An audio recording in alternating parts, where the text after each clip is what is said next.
Nós, a Europa, tem a ver com a Europa, tem a ver consigo. À sexta, uma reflexão sobre a atualidade europeia.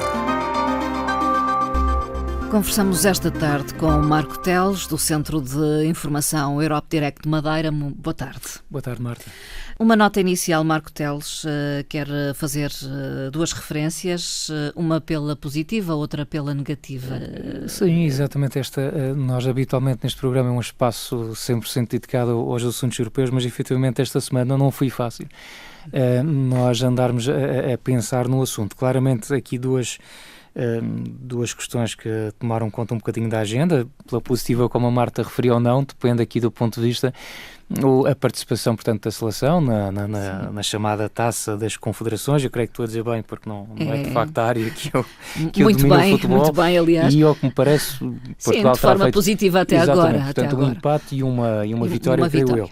Isso terá sido claramente também um assunto esta semana, mas o outro, pela negativa, os lamentáveis incêndios ocorridos em Portugal continental, mais precisamente aqui à volta desta tragédia humanitária, esta tragédia que aconteceu em Pedrógão Grande, e que de facto levanta-nos, de facto, deixa-nos desde logo com uma tristeza muito grande, e perplexos com as razões que levaram à ocorrência de uma tragédia desta dimensão.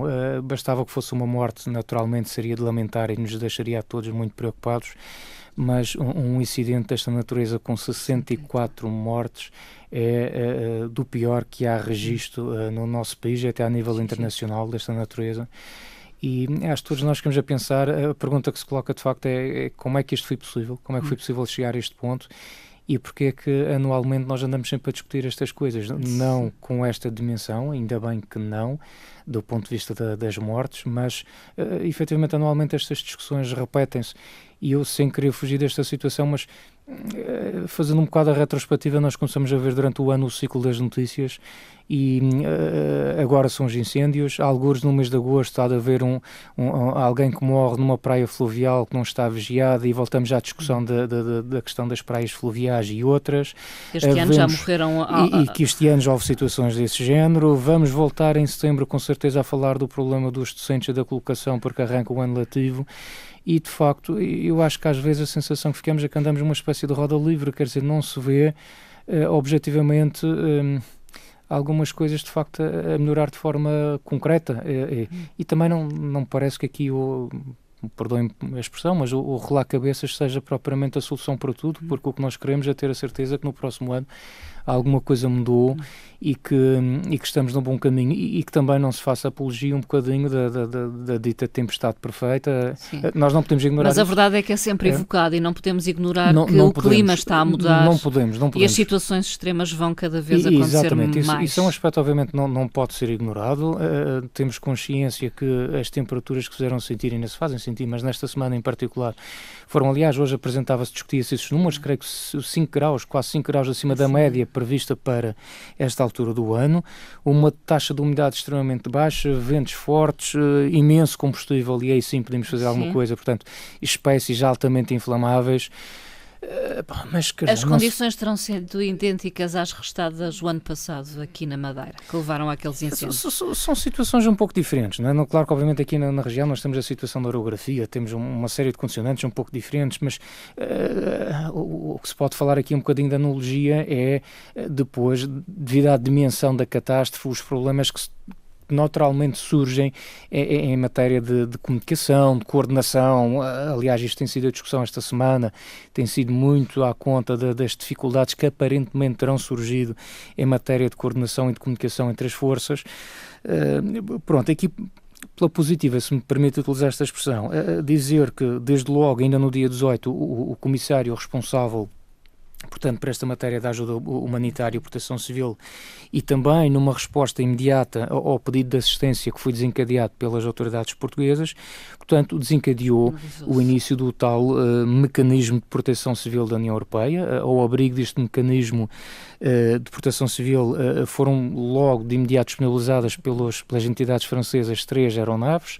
Depois, numa perspectiva bilateral, outras 2 do Estado, dos nossos vizinhos espanhóis, E, portanto, isto para dizer que este mecanismo acaba por ser, nestas situações assim mais complexas, uma excelente iniciativa. Portanto, o mecanismo de proteção civil a nível europeu nasce já em 2001, portanto não é qualquer coisa criada agora, inclui os 28 Estados-membros e outros países, nomeadamente a Islândia, Montenegro, a Noruega, a Sérvia, a própria Turquia também está aqui integrada e, portanto, tem aqui como objetivo um bocadinho coordenar os serviços de proteção civis nacionais quando estamos perante uma tragédia de proporções um pouco maiores, não é?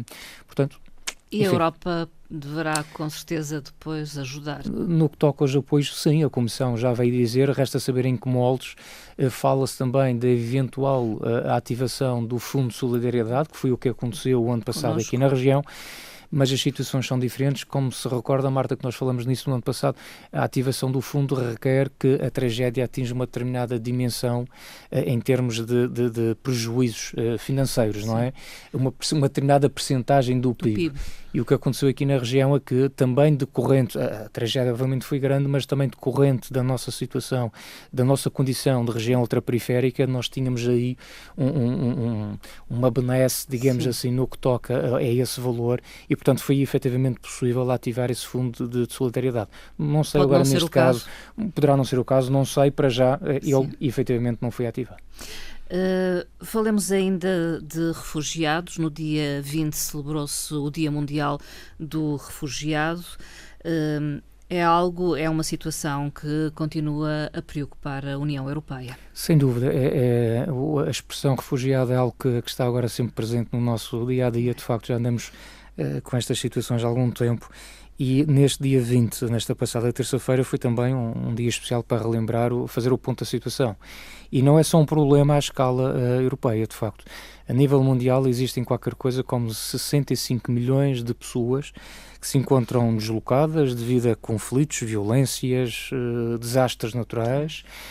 A situação que a Marta falava e bem das alterações climáticas também é uma realidade, embora nem todos reconheçam isso à escala global e algumas pessoas com responsabilidade até desmentem a existência de alterações climáticas, que é uma coisa espantosa em pleno século XXI, mas isso é outra questão.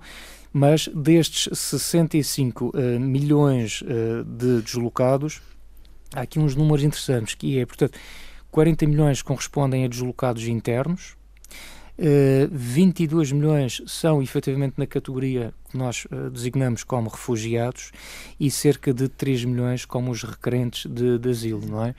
E sobre os refugiados, aqui um número preocupante é que 51% destes refugiados, destes 22 milhões, são crianças e jovens com menos de 18 anos. Portanto, isto é de facto bastante preocupante. E alguns encontram-se sós, digamos, vêm sem a companhia dos seus familiares. E alguns, não raras às vezes, não é? São, digamos que, forçados a aventurar-se nestas deslocações, sejam internas ou como refugiados, para fugir exatamente à situação catastrófica que têm nos seus países de origem. Referir talvez que o comissário responsável pela migração, assuntos internos e cidadania fez declarações talvez duras em relação a alguns... E não diria duras, são realistas e aliás não são inéditas. O que ele fez, sim, não são inéditas. O que ele realmente relembra, começa e bem por referir que... É a responsabilidade de cada... É a responsabilidade de todos, não é? Portanto, ele diz claramente que não vai deixar que os Estados-membros que tenham as fronteiras externas, porque nem todos têm fronteiras externas, não é? Mas aqueles que têm as fronteiras externas e que estão, digamos, mais aflitos com este problema dos refugiados, não fiquem desamparados, não fiquem sós, e relembrou que, de facto, os princípios da solidariedade e da partilha de responsabilidades é isso que está na base da própria criação da União Europeia. E relembrou também que a aplicação das decisões do Conselho não é, de modo algum, uma opção, não é algo de facultativo, mas é para ser cumprido. Portanto, é uma obrigação jurídica. Este relembrou, naturalmente, ele aproveitou para relembrar também que a República Checa, a Hungria e a Polónia continuam a ser os maus exemplos em matéria de acolhimento de refugiados e de contributo para resolver este problema, porque de facto não tomaram as medidas necessárias nesta matéria. Relembrou também, pela positiva, embora os números sejam, enfim, são sempre bons, mas o problema está longe de estar resolvido. O ritmo da recolocação aumentou neste primeiro semestre do ano, aumentou comparativamente ao ano passado em praticamente 5 vezes, portanto estamos a falar de cerca de 10.300 pessoas que foram recolocadas desde janeiro. Ao abrigo desta situação, convém também lembrar que Portugal já contribuiu com o acolhimento de cerca de 300 pessoas com origem em Itália e cerca de 1.075 com origem na Grécia. Portanto, nós não recebemos ao todo, no total, portanto, não são números, digamos que muito expressivos, mas para um país desta dimensão, sim, tem a ver com a dimensão nós, do país. Obviamente, aliás, temos sido um bocadinho uma referência como um bom exemplo naquelas que são as atitudes no sentido de tentar resolver esta situação. O comissário responsável é Dimitris Avramopoulos, suponho que um grego. E alguém que conhece muito bem e conhece muito bem a realidade, porque, como sabe, de facto, os gregos e os italianos serão, porventura, os povos que têm sofrido mais com esta situação e que mais dificuldades têm em resolver o problema. Talvez seja de ganhar consciência de que esta gente refugiada ou migrante traz consigo conhecimentos, aptidões, experiências que podem ser importantes até para os países onde são recolocados. Sem dúvida. E relembrar que voltamos a esta questão que é estes refugiados, ou se quisermos falar no geral, estes migrantes, é extremamente importante, pois, para o sucesso deles e do país que os acolhe, que o processo de integração seja muito bem feito. E, obviamente, que o processo de integração passará, na medida do possível, pela obtenção do emprego, porque, obviamente, eles precisam, estando cá e querendo ficar cá, precisam naturalmente do emprego. E é aqui também que surge uma nova ferramenta criada pela Comissão Europeia, lançada ainda esta semana, que, no fundo, é uma ferramenta que permite a definição de perfis para ajudar os nacionais de países terceiros a aceder ao mercado de trabalho europeu.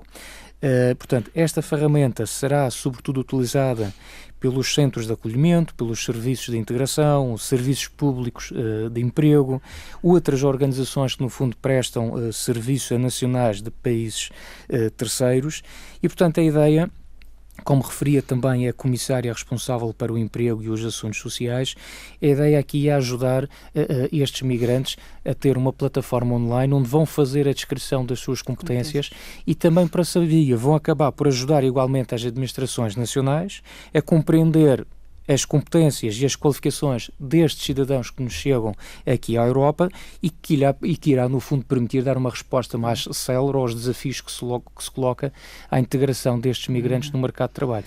Sobre isto dizer também que esta ferramenta que foi agora lançada está integrada numa estrutura mais vasta que é a nova agenda de competências para a Europa. Portanto, foram apresentadas cerca de 10 ações, esta de facto é uma delas. E à medida também que se apresentou esta nova agenda, referiram-se aqui a alguns números esta semana que são muito interessantes. Por exemplo, 70 milhões de europeus, a estimativa é que 70 milhões de europeus carecem de competências adequadas em matéria de leitura e de escrita. E este número é muito maior quando nós falamos das competências digitais. Portanto, o relatório não teve a oportunidade de o ver todo, mas não só tem o total da União Europeia, tem também para os Estados-membros e percebemos de facto há aqui algumas variações muito significativas entre Estados-membros. Por outro lado, também refere que os jovens altamente qualificados têm, muitas das vezes, empregos que não correspondem nem de longe nem de perto às suas expectativas e às aptidões que têm.